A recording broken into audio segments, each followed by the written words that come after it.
সুপ্রিয় দর্শক, অনেকেরই যারা লং সিটিং অ্যাক্টিভিটি করেন অথবা ড্রাইভিং করেন বা ডেস্ক জব করেন তাদেরই একটা প্রবলেম হয়, সেটা হচ্ছে পাইরিফর্মিস সিনড্রোম। পাইরিফর্মিস সিনড্রোম হচ্ছে আমাদের বাটকের যে এই এরিয়াতে এখানে একটা মাংস পেশি আছে ছোট্ট, সেটা টাইট হয়ে আমাদের সাইটিক নার্ভকে কম্প্রেস করে, তার ফলে আমাদের পায়ের দিকে ঝিমঝিম করে, ভার ভার অবশ অবশ অনুভূতি যায়, ব্যথা যায়। এই সমস্যা সমাধানে আমি আপনাদেরকে বেস্ট 3টে এক্সারসাইজ আজকে দেখাবো।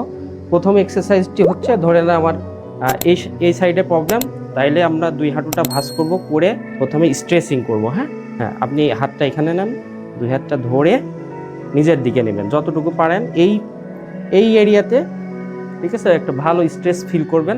এটা আপনি 20 থেকে 30 সেকেন্ড হোল্ড করবেন, এক বেলায় 3 টাইম করবেন। সেকেন্ড যে এক্সারসাইজটি হচ্ছে সেটি হচ্ছে, আপনি এক পাশ কাত ফিরেন, ধরেন আমার এই পাশে প্রবলেম, তাহলে আমি কি করব, এভাবে কাত ফিরে পাটা সোজা উঠাবো, উঠায় 10 সেকেন্ড হোল্ড করবেন, তারপরে নামাবেন।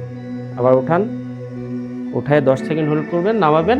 এটা আপনি প্রতি সেটে 10 বার করে করবেন। তৃতীয় যে এক্সারসাইজটি হচ্ছে, এটা আমাদের গ্লুটসকে শক্তিশালী করার জন্য, সেটা হচ্ছে ব্রিজিং এক্সারসাইজ। এটা আপনি 10 সেকেন্ড ধরে রাখবেন, তারপরে নামাবেন। আশা করি এই 3টা এক্সারসাইজ করলে আপনি এই সমস্যা থেকে অনেকাংশেই সমাধান পাবেন।